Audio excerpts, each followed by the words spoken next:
following a newspaper claim that the Prime Minister had clashed with Conservative colleague Jacob Rees-Mogg over the level of support for maintaining the union post-Brexit. A spokesman for Mrs May ruled out a referendum on the issue.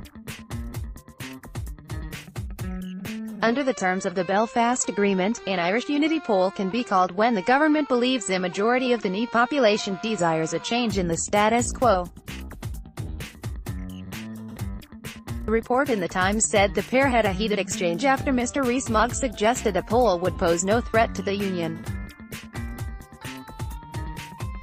Mrs May is reported to have slapped him down very hard, telling him, "That's not a risk I'm prepared to take." Mr Rees-Mogg's intervention was said to have been prompted by the PM warning against any moves, such as border infrastructure, which might anger moderate nationalists in NI. In response, Mrs May's spokesman said that the government's position on this has not changed, and that it steadfastly supports the Belfast Agreement. He said, "It remains the Northern Ireland Secretary's view that a majority of the people continue to support the current political settlement, and that the circumstances requiring a border poll are not satisfied." Sinn Féin's Michelle O'Neill said that, if the reports are accurate, then the PM is conceding that the Good Friday Agreement threshold for triggering a unity poll has been met, but that she isn't prepared to allow the people to exercise their democratic right. Mrs O'Neill said, "That is an appalling display of contempt for the democratic rights of Irish citizens. It is also a fundamental breach of the Good Friday Agreement, which clearly provides for a referendum. Theresa May has no right to deny democratic entitlements to the people of Ireland, North and South." The party's Northern Ireland leader added, Sinn Féin has raised the need for a unity referendum with the British government on numerous occasions over recent years, particularly in the wake of the Brexit vote. On each occasion they have stated that they do not believe the threshold has been met, but have repeatedly refused to clarify what criteria they use to reach this conclusion. The Good Friday Agreement and the subsequent legislation states that a poll shall be held, if at any time it appears likely, to the British Secretary of State that a majority in the North would vote to form part of a united Ireland. Quoting a number of government sources, the Times report claimed, Jacob said, "If there was a border poll, I have no doubt we would win, as the UK did in Scotland in the 2014 independence referendum." Mrs May said, "I would not be as confident as you.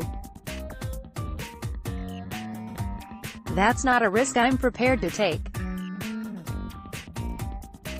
We cannot be confident on the politics of that situation, on how it plays out." Another Tory MP in the room is reported to have said, "She slapped him down very hard.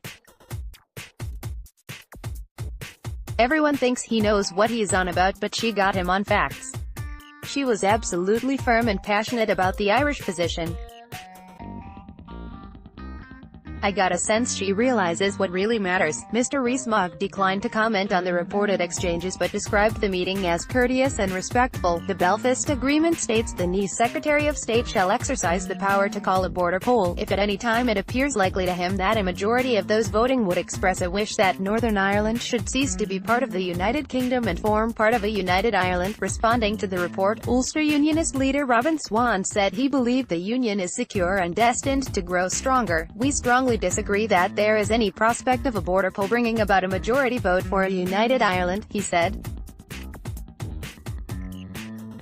"There is no evidence that such a poll would succeed."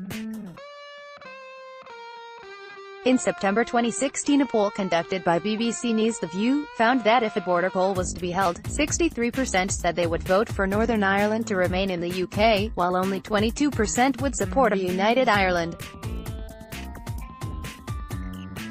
13% of those polled didn't know how they would vote, whilst another 2% would not participate in a border poll. Mr Swan added, "A border poll would only serve to bring political instability and inject further bitterness and division into political debate here." Colm Eastwood said the time was right for a conversation on a new inclusive Ireland. The SDLP leader said, "We cannot and should not take any political eventuality for granted, and added, in light of Mrs May's comments, I would encourage all segments of nationalism to engage in open and honest conversations with each other and with unionism to ensure when that day comes, it is not a day of celebration for one half of the community and a day of remorse for the other, but rather a step towards reconciliation together, where all communities feel at home in a new inclusive Ireland.